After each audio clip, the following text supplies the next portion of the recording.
एक बार की बात है, भगवान राम और देवी सीता बैकुंठ धाम में अपने राजमहल में बैठे वार्तालाप कर रहे थे। हनुमान जी भी वहीं बैठे थे।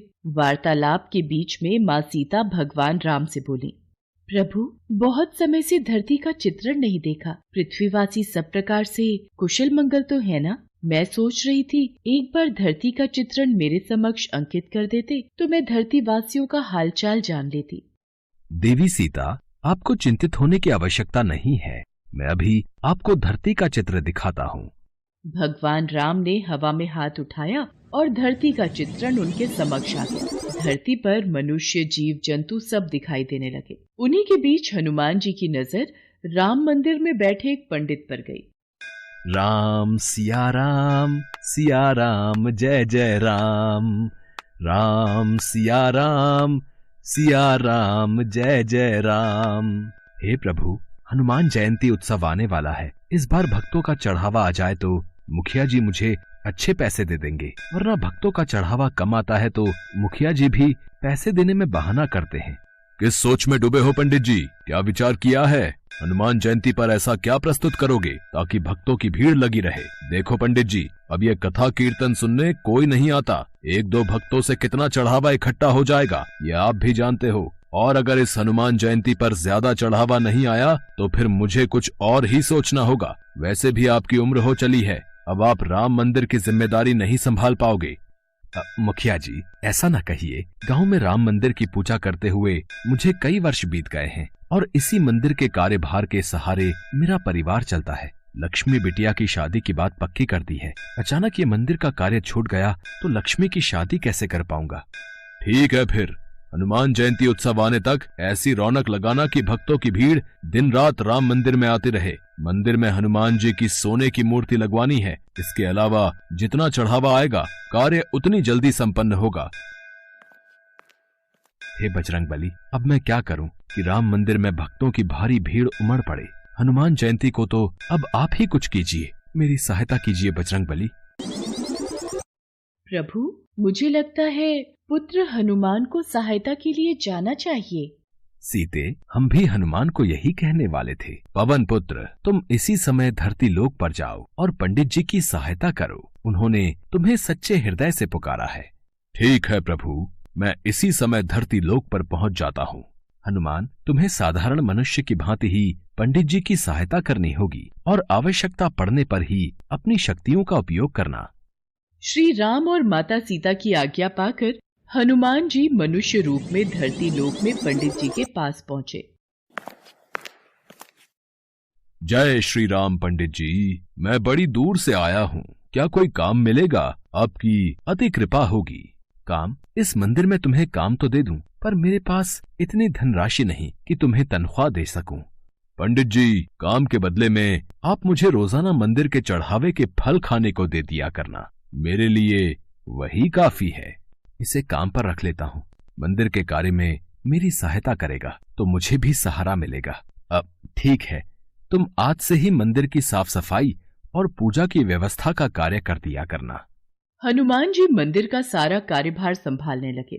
पंडित जी बदले में हनुमान जी को भगवान राम के प्रसाद में चढ़े फल खाने को दे दिया करते।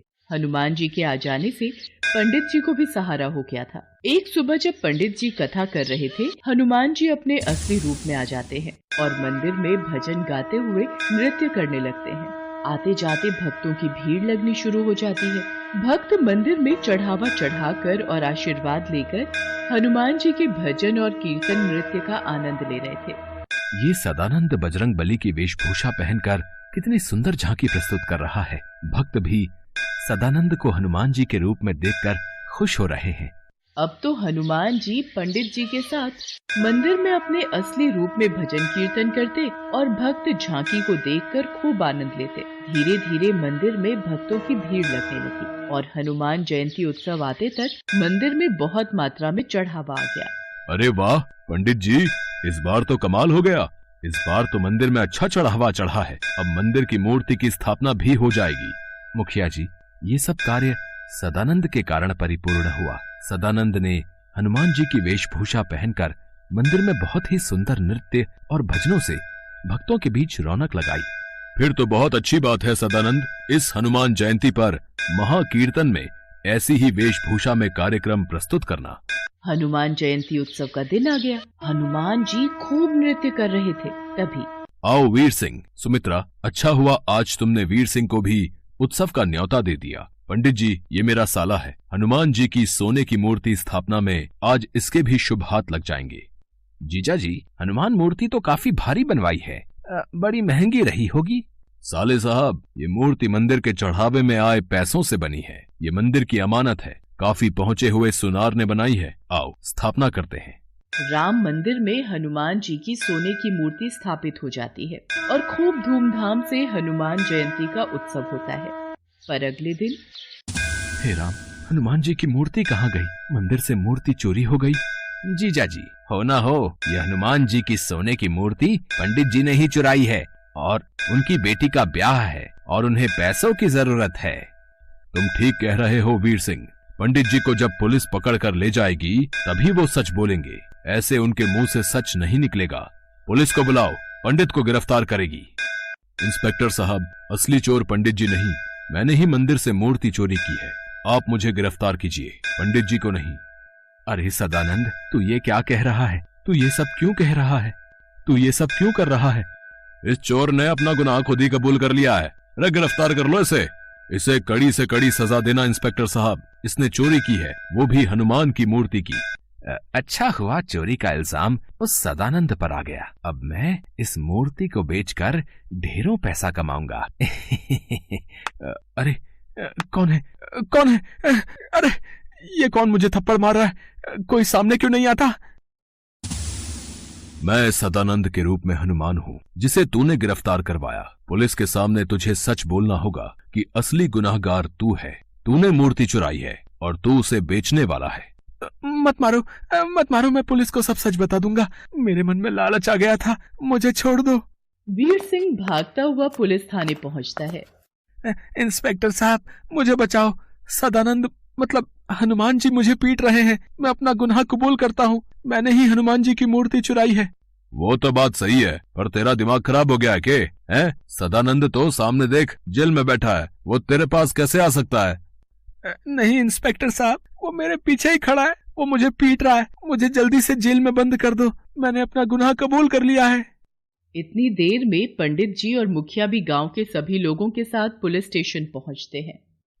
इंस्पेक्टर साहब, सदानंद ने कोई चोरी नहीं की, इसे छोड़ दीजिए। वीर सिंह अपना गुनाह कबूल कर लेता है। सदानंद यानी हनुमान जी को पुलिस छोड़ देती है। तभी वहाँ भगवान राम और माता सीता प्रकट होते हैं। हनुमान, अब तुम अपने असली रूप में आओ और अपने भक्तों को दर्शन दो। जो आज्ञा प्रभु। जय श्री राम। सदानंद, साक्षात हनुमान। हे बजरंगबली, आप मेरे साथ इतने दिन तक रहे और मैं आपको पहचान नहीं सका। आपने मेरी इतनी सहायता की। पंडित जी, जहाँ भगवान राम की कथा होती है वहाँ हनुमान जरूर होते हैं। आपने मुझे सच्चे हृदय से याद किया था तो भला मैं कैसे न आता। देखना, अब आपके जीवन के सारे दुख दूर हो जाएंगे। पंडित जी की आंखों में आंसू आ जाते हैं। पंडित जी और मुखिया जी समेत सभी गांव वाले हनुमान जी को सिर झुकाकर प्रणाम करते हैं। उस दिन के बाद मुखिया पंडित जी को कभी भी मंदिर से जाने के लिए नहीं कहता। हनुमान जी की कृपा से पंडित जी के जीवन में खुशियां आ जाती हैं और वो अपनी बेटी लक्ष्मी की शादी धूमधाम से कर देते हैं।